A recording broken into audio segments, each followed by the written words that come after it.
தேவ சமூகத்துல அப்படியே அமர்ந்து கர்த்தரை துதிக்கிறதான ஒரு அருமையான ஒரு கூட்டம்.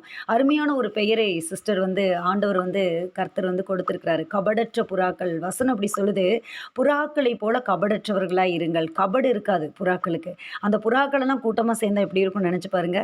புறாக்களெல்லாம். நான் அப்படிதான் கற்பனை பண்ணிக்கிறது. உள்ள வந்தோனயே ஒரு உற்சாகம். இத்தன பெண்கள், இத்தன பெண்கள். விசேஷமா பெண்கள் மத்தியில பேசுறது அப்படிங்கிறதே ஒரு சந்தோஷமான காரியம். பொதுவா உங்களுக்கு தெரியும் லிலியா மங்க் ஃப்ரெண்ட்ஸ் மினிஸ்ட்ரியில எல்லாருமே சகோதரர்கள் மாரும் இருப்பாங்க. ஆனா, அந்த பெண்கள் மட்டும் தனியா கொடுக்குற கூடுகையிலே ஒரு உற்சாகம் தான், ஒரு சந்தோஷம் தான். பெண்கள் அவர்களுக்கு பேசுறது அப்படிங்கிறது மிகுந்த மகிழ்ச்சியை கொடுக்கக்கூடியது. அதுவும் கபடற்ற புறாக்களா நீங்க சிறகடித்து விரித்து அப்படியே ஒவ்வொருத்தரும் அப்படியே உங்க பலகணி துவாரங்களில் உட்கார்ந்திருப்பதைப் போல ஒரு காட்சிய நான் அப்படியே அப்படியே நான் என் கண்ணு முன்னாடி வருது. ஒரு இமேஜ் வருது. அதேபோல ஆண்டவர் உங்கள் ஒவ்வொருவரையும் ஆசீர்வதிப்பாராக. அருமையான ஒரு பெயரை ஆண்டவர் கொடுத்திருக்கிறார். கபடற்ற புறாக்கள். நீங்க இந்த கபடற்ற புறாக்கள் இன்னுமாக சிறகடித்து நீங்க எழும்புங்க. கர்த்தர் வருகிற நாட்களிலே கண்மலை வெடிப்புகளிலிருந்து பறந்து அப்படியே அதிகாலை தோறும் தேவ சமூகத்தை வார்த்தைய ஜெபத்தை கேட்கிற நீங்கள் எல்லாரும் பறந்து எங்க போகணும் அப்படின்னா அந்த பலகனி துவாரங்கள் வழியா எழும்பி கண்மலை வெடிப்பிலிருந்து எழும்பி கர்த்தருடைய வார்த்தையை கேட்டு புறாவே உத்தமியே நீ வா என்று சொல்கிற அந்த வார்த்தையை கேட்டு நம்ம பறந்து போக போறோம். கர்த்தருடைய நாமம் உயர்த்தப்படுவதாக மகிமைப்படுத்தப்படுவதாக இந்த காலை வேளையிலும் கர்த்தர் நம்மோடு கூட இடைபெற போகிறார். இருக்கிற இடங்களிலே தலைகளை தாழ்த்தி கண்களை மூடி இருதயங்களை திறந்து தேவனை நோக்கி நம்ம பார்க்கலாமா? கிருபையா எங்களை நேசிக்கிற நல்ல தெய்வமே, நன்றியோடுமே நாங்கள் துதிக்கிறோம். ஆசீர்வதிக்கப்பட்ட இந்த நாளின் காலை வேலைக்காக நன்றி செலுத்துகிறோம் ஆண்டவரே. இந்த நாளிலே எங்களை கொண்டு நீர் செய்ய நினைத்தது ஒருபோதும் தடைபடாது. எங்களை கொண்டு தேவரீர் செய்ய நினைத்த காரியங்கள் ஒருபோதும் தடைபடாது. எங்களோடு கூட நீங்க இருக்கிறீங்க. இந்த நாட்களிலே எங்களுக்கென்று சில நன்மையான காரியங்கள் வைக்கப்பட்டிருக்கிறது. ஒவ்வொரு நாளும் நாங்கள் நினைக்கிறோம் ஆண்டவரே, எங்களுக்கென்று நன்மையான காரியங்கள் வைக்கப்பட்டிருக்கிறது. அந்த நன்மையான காரியங்களை பெற்றுக்கொள்ள நாங்கள் தீவிரித்து ஆண்டவரே தேவ சமூகத்திலிருந்து நாங்கள் புறப்பட கிருபை செய்தருளுவீராக. ஆண்டவரே வார்த்தைகளை ஆண்டவரே நீர் பொறுப்பெடுப்பீராக. ஆவியானவர் நீரே பேசுவீராக. அடியாளை மறைத்துக் கொள்வீராக. தேவ நாமம் உயர்த்தப்படுவதாக. சகல துதிகன மகிமையில நமக்கு ஏறெடுக்கிறோம் இயேசு கிறிஸ்துவின் நாமத்தில் பிதாவே, ஆமேன். கர்த்தர் நல்லவர். இந்த நாளிலும் நமக்கு கொடுத்திருக்கிறதான தலைப்பு என்ன அப்படின்னா, எஸ்தர் என்றொரு நட்சத்திரம். அருமையான ஒரு தலைப்பு ஆண்டவர் சிந்தையில கொண்டு வந்தாரு. எஸ்தர் அப்படின்னாலே நமக்கு நல்லா தெரியும். எஸ்தரை குறித்து அநேக வார்த்தைகளை காரியங்களை நம்ம கேட்டிருப்போம். எஸ்தரை பற்றி பேசாத பாஸ்டர்ஸ் இல்லை, எஸ்தரை பற்றி சொல்லாத மெசேஜஸ் இல்லை. எல்லாம் நம்ம ரொம்ப நல்லா எஸ்தர் அப்படின்னாலே நமக்கு தெரியும். கர்த்தர் நல்லவர். இன்னைக்கு தலைப்பு எஸ்தர் என்றொரு நட்சத்திரம். இந்த இணைப்பில் எத்தனை எஸ்தர் இருக்கிறீங்க? ஹேண்ட் ரைஸ் பண்ணுங்களே பார்க்கலாம். கிட்டத்தட்ட ஒரு 55 பேருக்கும் மேலே இருக்கிறோம்ல. கர்த்தர் நல்லவர். இதில் எத்தனை எஸ்தர் நீங்கள் இருக்கிறீங்க? நிறைய எஸ்தர் உள்ளே இருக்கிறீங்க. எஸ்தருக்கெல்லாம் ஒரே சந்தோஷம். ஐயோ என்னோட பேர் எஸ்தர், நான் இருக்கிறேன் அப்படின்னு சொல்லிட்டு ஒரே பயங்கரமான சந்தோஷத்தில் நீங்கள் இருப்பீங்க. நம்ம இன்னைக்கு பார்க்க போகிறோம் எஸ்தர் என்ற ஒரு நட்சத்திரத்தை பற்றி. நீங்கள் நினச்சிக்கோங்க, அந்த எஸ்தர் வந்து என்ன பண்ணுறாங்க அப்படின்னா, அப்படியே வானத்தில் அப்படியே பிரைட்டாக ஒரு நட்சத்திரம் ஒளி வீசி சிரிக்குது. அந்த நட்சத்திரத்தை போல ஒரு பெண் வேதாகமத்தில் அப்படியே குறிப்பிடப்படுறா. பாருங்க, பரிசுத்த வேதாகமத்தில் பெண்கள் பெயரிலே 2 புத்தகங்கள் உண்டு. இன்னைக்கு தான் ஃபெமினிசம் பேசுகிறாங்க பெண்களை பற்றி. கடந்த தலைமுறை 20ஆம் நூற்றாண்டுலேருந்து 18ஆம் நூற்றாண்டு சில குரல்கள் வந்து கொண்டிருக்கிறது. ஆனால் அன்றைக்கே பரிசுத்த வேதாகமத்திலே பெண்களுக்கு முன்னுரிமை கொடுத்தவர் நம்முடைய தேவன். பெண்கள் பெயரிலே 2 புத்தகங்கள். முதலாவது புத்தகம் நமக்கு தெரியும், ரூத்தின் சரித்திரம். 2வது எஸ்தரின் சரித்திரம். அப்போ இந்த எஸ்தரின் சரித்திரம், எஸ்தரை குறித்த ஒரு சரித்திரம் இருக்கிறது. எஸ்தர் ஒரு ராஜாத்தி, ஒரு ராணி. இவள் ஒரு நட்சத்திரமாக ஒளி வீசக்கூடியவள். இந்த இந்த எஸ்தரை குறித்து என்ன காரியத்தை நம்ம இன்னைக்கு பார்க்க போறோம் அப்படின்னு சொன்னா, இன்றைக்கு நம்ம ஒவ்வொருவருமே எஸ்தர் தான். நம்ம குடும்பத்துக்கு நம்ம எஸ்தர் தான். எஸ்தர் என்று பெயர் வைத்து கொண்டவர்கள் மாத்திரமல்ல, நம்ம எல்லாருமே எஸ்தர். அதிகமாக எஸ்தர்ன்ற பெயரை விரும்புவாங்க, விரும்பி வைத்துக்கொள்வாங்க. நிறைய எஸ்தர் இருக்கும். ஒரு ஃபேமிலிக்கு எப்படி ஒரு சாம் இருப்பாங்களோ அதே மாதிரி ஒரு குடும்பத்தில் ஒரு எஸ்தர் இருப்பாங்க. உங்கள் பேர் என்னங்க? எஸ்தர். ஆமாம், எஸ்தர் எஸ்தர் அப்படின்னு சொல்லிட்டு இருப்பாங்க. கர்த்தர் நல்லவர். இந்த எஸ்தர்களை எல்லாம் ஆண்டவர் தட்டி எழுப்பும்படியான ஒரு வார்த்தை தான் இந்த காலை வேளையிலே நமக்கு ஆண்டவர் கொடுத்திருக்கிறார். என்ன காரியம் அப்படின்னா, எஸ்தர் இவள் ஒரு நம்பிக்கை நட்சத்திரம். இன்னைக்கு அநேகரை பார்த்து நட்சத்திரம்னு சொல்கிறாங்க. அநேகரை உலகம் புகழுகுது. நட்சத்திரங்கள் வராங்க வெளியில், நட்சத்திரங்கள் ஸ்டார்ஸ் அப்படின்னு சொல்லி பேர் அவங்களுக்கு இருக்குது. ஆனால் உண்மையான நட்சத்திரம் அப்படிங்கிறது என்ன அப்படின்னா, அது ஒரு நம்பிக்கையை கொடுக்கக்கூடியது, ஒரு நம்பிக்கையை ஊட்டக்கூடியது. பாருங்கள், அன்றைக்கு அந்த சாஸ்திரிகள் வர்றாங்க. கிழக்கிலிருந்து ஒரு நட்சத்திரம், கிழக்கிலிருந்து ஒரு நட்சத்திரம். அந்த நட்சத்திரம் சொல்லிருச்சு, ரட்சகர் பிறந்திருக்கிறார், ஒரு ராஜா பிறந்திருக்கிறார். வானவியல் சாஸ்திரிகள் எப்போவுமே வானத்தை பார்த்துட்டு இருப்பாங்க. உலகத்தின் மனிதர்களுக்கு வானம் வெறும் அது எப்போவுமே ஒரே போல தான் இருக்கும். ஆனால் அந்த சாஸ்திரங்கள் படித்தவங்களுக்கு, அந்த சாஸ்திரிமார்களுக்கு தெரியும். அவங்க அதை வச்சு காலங்களையும் நேரங்களையும் நியமங்களையும் அவங்க கணிப்பாங்க. அப்படி பார்க்கும்போது அவங்களுக்கு தெரியுது, ஏதோ ஒரு காரியம் நடக்க போகுது, ஏதோ ஒரு இது சம்பவம் நடக்க போகுது, ஒரு ராஜா பிறந்திருக்கிறாரு அப்படின்னு சொல்லிட்டு அந்த நட்சத்திரம் அவர்களை வழிநடத்தி கொண்டு வருகிறது. அந்த நட்சத்திரத்தை பார்த்து அவங்க நினச்சிட்டாங்க, அவங்க தப்பாக கணக்கு போட்டுட்டாங்க. ஆனால் யூதருக்கு ராஜாவாக பிறந்திருக்கிறவர் எங்கே அப்படின்னு சொல்லி அவங்க கேட்கும்போது அந்த இடத்துல பெரிய ஒரு குழப்பம் உண்டாகிறது. என்ன நடக்குது அப்படின்னு சொன்னால், ஏரோதுக்கு ஒரு அலர்ட் வருது. அப்படியா, அப்படின்னா எல்லா குழந்தைகளையும் கொலை செய்யலாம் அப்படின்னு சொல்லிட்டு 2 வயதுக்குட்பட்ட எல்லா குழந்தைகளையும் கொலை செய்கிறான். ஆனால் ஆண்டவர் என்ன செய்கிறார் அப்படின்னு சொன்னால், அந்த குழந்தை பத்திரமாக காப்பாற்றப்படுகிறது. முன்னணையிலே துணிகளில் சுற்றி வைக்கப்பட்ட அந்த குழந்தைய ஒரு குரூப் மட்டும் அழகாக போய் பார்க்குது. எந்த குரூப் அப்படின்னு சொன்னால், மந்தை மேய்ப்பர்கள். அவங்க எதையுமே படிக்கலை, எதுவுமே உங்களுக்கு தெரியாது. ஆனால் அவங்க சரியாக வழிநடத்தப்படுறாங்க. அதே போல தான் இந்த எஸ்தர் புத்தகம் அருமையான ஒரு வழிகாட்டியாக இன்றைக்கு நமக்கு இருக்கிறது. சரித்திரமாக படித்தா அது சரித்திரம். ஆனால் வெறும் சரித்திரம் அல்ல, சரித்திர புத்தகம் அல்ல வேதம். அங்கே எழுதி வைக்கப்பட்டுள்ள திருஷ்டாந்தங்கள் நம்முடைய வாழ்க்கைக்கானவைகள். இங்கே எஸ்தர் என்கிறதான ஒரு பெண்ணை பற்றி பார்க்குறோம்.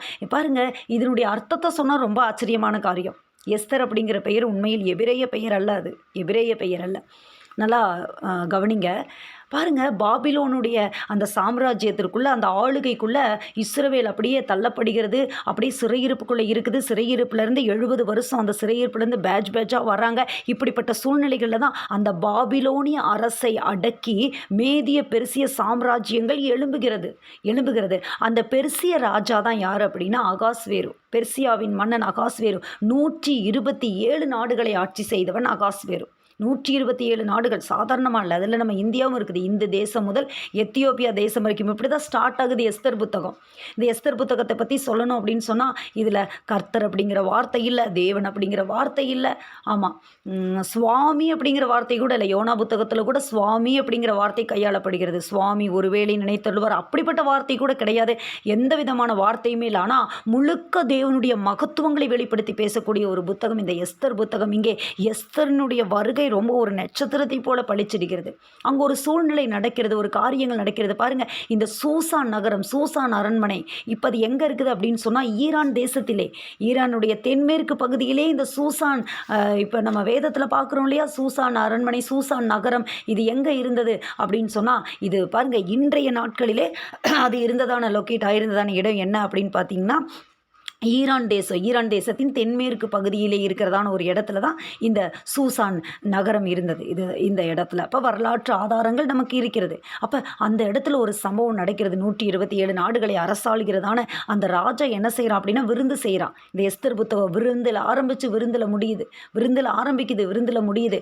பயங்கர ஒரு பெரிய விருந்து. திராட்சரசம் குடிச்சு கழிப்பாக இருக்கும்போது வஸ்தி வரணும்னு சொல்கிறா. வஸ்தி மகாரூபவதி. வசனம் சொல்கிறது பாருங்க, அவள் மகாரூபவதியாக இருக்கிறா வஸ்தி அப்படின்னு சொல்லிட்டு வசனம் சொல்கிறது. அவள் மகாரூபவதி. அவளுடைய ரூபத்தை, அவளுடைய அந்த ராஜ மேன்மையை பாருங்க.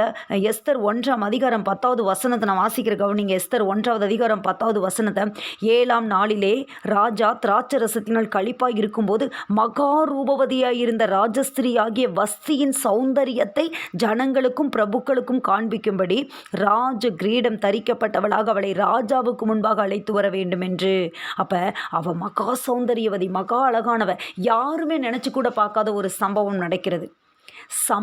அதாவது சரித்திரத்தின் சில பக்கங்களை திருப்பும் போது சில ஆச்சரியமான சில காரியங்கள் நமக்கு தெரியும். அதே போல தான் இந்த எஸ்தருடைய சரித்திரம் நடக்கவே முடியாத ஒரு காரியத்தை சொல்லுகிறது. நடக்கவே முடியாத ஒரு காரியம். இதற்குள்ள வெறும் சம்பவங்கள் மட்டும் கிடையாது, சில காரியங்கள் மட்டும் கிடையாது, திருஷ்டாந்தங்கள் அப்படின்னு நான் சொன்னேன். இங்கே என்ன காரியம் தெரியுமா?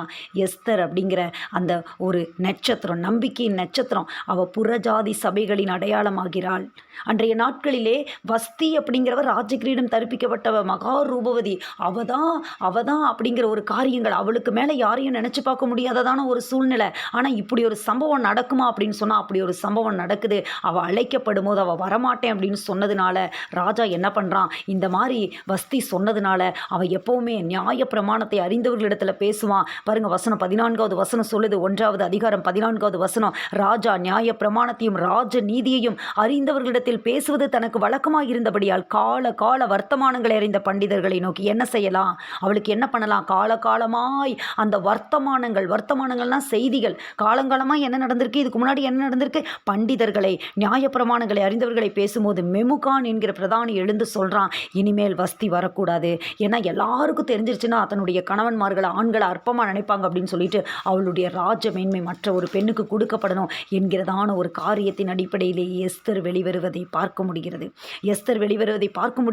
உடனே சூசான் நகரத்தில் ஒரு பயங்கர ஒரு அனௌன்ஸ்மெண்ட், ஒரு அறிவிப்பு வருகிறது. என்ன அப்படின்னு சொன்னால், எல்லாரும் என்ன பண்ணுங்க, அந்த நாடுகளில் இருக்கிற அந்த 127 நாடுகளில் இருக்கிறதான எல்லாத்துலேயும் ராஜாவுக்கு என்ன பண்ணுங்க, கன்னி பெண்களை தேடணும், அழகான சௌந்தரியமான கன்னி பெண்களை தேடணும், உத்தமியாகிய அவளை பார்க்கிலும் உத்தமி 19வது வசனம் சொல்லுகிறது, இனி அவள் வரக்கூடாது, அவளுடைய ராஜ மேன்மை அவளை பார்க்கிலும் உத்தமியாகிய மற்றொரு ஸ்திரீக்கு ராஜா கொடுப்பாராக. உத்தமியாகிய இதே வசனத்தை நம்ம எங்கே தெரியுமா பார்க்க முடியும்? உத்தமி என்கிற இந்த வார்த்தை எங்கே பார்க்க முடியும் தெரியுமா? உன்னத பாட்டில் பார்க்க முடியும். ஆமாம், என் புறாவோ என் உத்தமியோ ஒருத்தியே என் உத்தமி என்கிற வார்த்தை இன்றைக்கு ஆண்டவர் நம்மை பார்த்து, சபையை பார்த்து சொல்லுகிறார். சபைக்கு அடையாளம் எஸ்தர் என்பவள், சபைக்கு அடையாளம். எஸ்தர் என்கிற பெயரினுடைய அர்த்தம் என்ன தெரியுமா? அது நட்சத்திரம் என்கிறதான அர்த்தம் உள்ளது. நட்சத்திரம் பாருங்க, இந்த ஈரான் அப்படிங்கிறது இந்த பெர்சியா, இந்த சாம்ராஜ்யத்தினுடைய இந்த அரண்மனை சூசான் நகரம் இருக்கிறதான இடம் இந்த ஈரான், இன்றைய ஈரான். அதே போல் இந்த பாபிலோன் அப்படிங்கிறது ஈராக், இன்றைய ஈராக். இது ரெண்டுமே மேற்கு ஆசியாவின் அண்டை நாடுகள் தான். ரெண்டும் தங்களுடைய எல்லைகளை, கிழக்கு மேற்கு எல்லைகளை பகிர்ந்து கொண்டு இருக்கிறதான நாடுகள். ஈரான் ஈராக் சொல்லும் போதே ஒன்றா தான் நம்ம சொல்லுவோம், அண்டை நாடுகள். அப்போ பாபிலோன் ஈராக், இது ஈரான். இந்த பெர்சியா நகரமானது, அதாவது சூசான் அரண்மனை இருக்கிற இடம் ஈரான், அண்டை நாடுகள். அப்போ இந்த எஸ்தர் அப்படிங்கிற பெயர் எப்படி வந்தது அப்படின்னு சொல்லி பார்த்தோம் அப்படின்னு சொன்னால், இந்த எஸ்தர் ராஜாத்தியினுடைய உண்மையான பெயர் இதுவல்ல, அதோட பெயரே அதுவல்ல. ஆனால் இன்றைக்கி நம்ம எஸ்தர் அப்படிங்கிற பெயர் வச்சுக்கொள்ளக்க தான் விரும்புகிறோம். ஆனால் உண்மையான அவளுடைய பெயர் என்ன தெரியுமா? எஸ்தர் 2வது அதிகாரம் 7வது வசனம் யாராவது வாசிங்க. எஸ்தர் 2வது அதிகாரம் 7வது வசனம் யாராவது ஒரு வாசிங்க.